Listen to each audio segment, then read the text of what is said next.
Sir आपका परिचय? मेरा नाम लोकेश कटारिया है। मैं राष्ट्रीय अध्यक्ष हूँ नेशनल भीम आर्मी बहुजन एकता मिशन सामाजिक संगठन।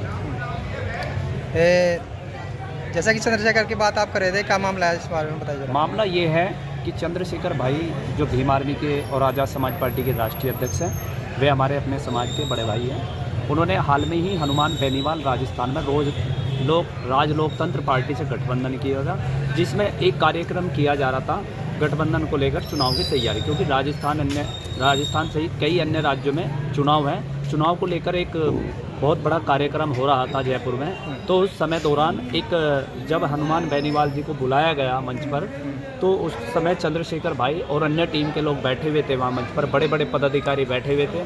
तो उस गठबंधन को देखते हुए जो भीम आर्मी के प्रदेश अध्यक्ष हैं अनिल धनेवाल, उन्होंने जब बेनीवाल जी के गले में हनुमान बेनीवाल के गले में पटका डालने की कोशिश की, तो हनुमान बेनीवाल ने उन्हें धक्का देकर पीछे हटा दिया। और पटका था वो केवल बाबा साहब जय भीम का।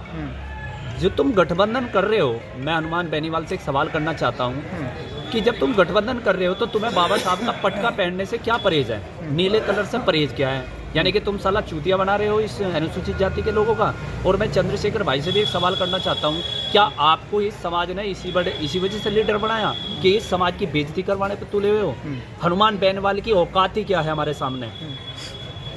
उसे पता नहीं, उनके तो बड़ों का, छोटों का, उनके महापुरुषों का कोई रोल नहीं है। यानी कि उन्होंने बाबा साहब के पटके का अपमान किया है, और ये अपमान कतई बर्दाश्त नहीं किया जाएगा। हम हनुमान बेनीवाल के ऊपर कानूनी कार्रवाई करेंगे, चंद्रशेखर सहित।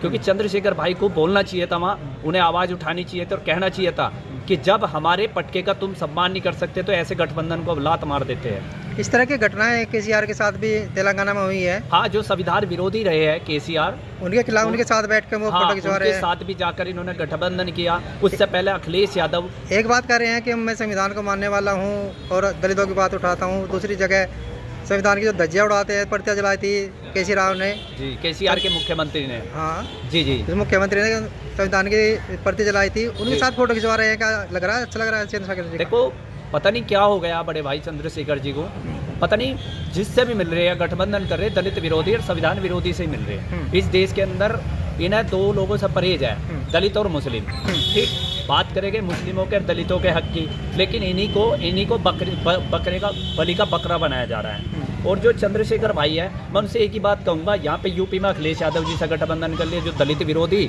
संविधान विरोधी और आरक्षण विरोधी रहे। आरक्षण बिल उन्होंने फाड़ा है, पदोन्नति का आरक्षण उन्होंने खत्म किया, और महापुरुषों की तस्वीरें उनके कार्यकर्ताओं ने तोड़वाई। यहाँ तक कि हमारी आदरणीय बहन कुमारी मायावती जी के साथ गेस्ट हाउस कांड करवाने वाला उसके पिताजी मुलायम सिंह यादव और उनके चाचा शिवपाल यादव रहे। वो चीज़ क्यों भूल गए लोग?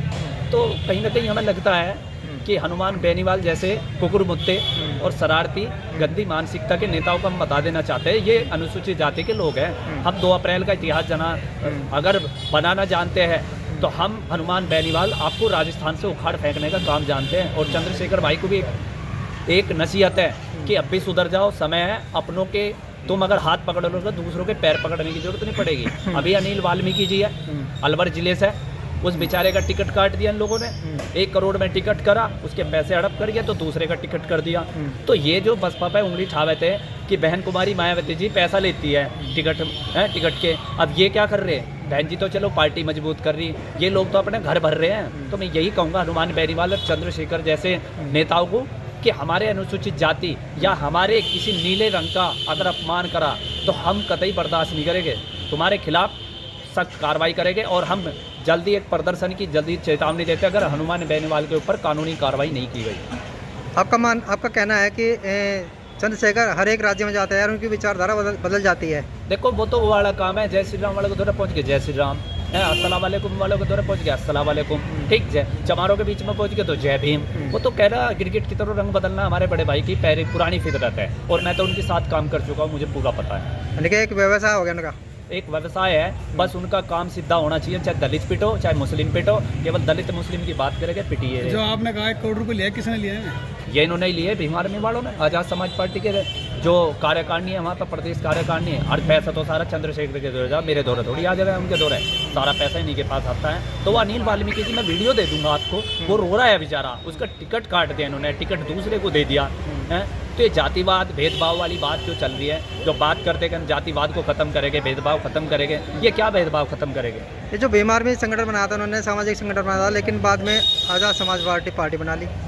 ये केवल हमारे लोगों का बेवकूफ़ बनाने का काम किया, इन दलित मुस्लिमों का बेवकूफ़ बनाकर इन्होंने क्या कहा था कि अगर मैंने पार्टी बनाई, दिल्ली में पहला स्टेटमेंट था भाई शेखर का कि अगर मैंने पार्टी बनाई या राजनीति करी, मेरा गोली मार दियो। अब कोई इतना बेवकूफ़ थोड़ी जो गोली मारेगा इसके, ठीक, ये खुद ही खत्म हो जाएंगे। तो इन्हें पार्टी नहीं बनानी चाहिए कायदे में, हम इन्हें अपना भाई मानते हैं और अपना काम भी गए इन लोगों के साथ। तो इस तरीके से हम लोग बेवकूफ़ बहुत बन लिए, अब बेवकूफ़ नहीं बनेंगे। आपके क्या विचार है चंद्रशेखर को लेकर के? देखो, मैं तो इनके साथ जा रहा था, मैंने सोचा सारी पुराने गिले शिकवे खत्म करके हम इकट्ठा होकर लड़ाई लड़ना चाह रहे थे, लेकिन जैसे ही हनुमान बेनीवाल ने हमारे नीले रंग की बेइज्जती की और चंद्रशेखर भाई के सामने वो भी, तो हमारा विचार पलट गया। हम इससे दूरी ठीक है, जैसा 36 का आंकड़ा पहले था ऐसी 36 का आंकड़ा रखेंगे, और हम आने वाले समय में जो हमारे हित, जो हमारे समाज की आवाज़ उठाएगी, जो भी पार्टी हो, हम वोट उसे करेंगे, हम किसी के साले के ठेकेदार नहीं। ठीक है, थैंक यू सर।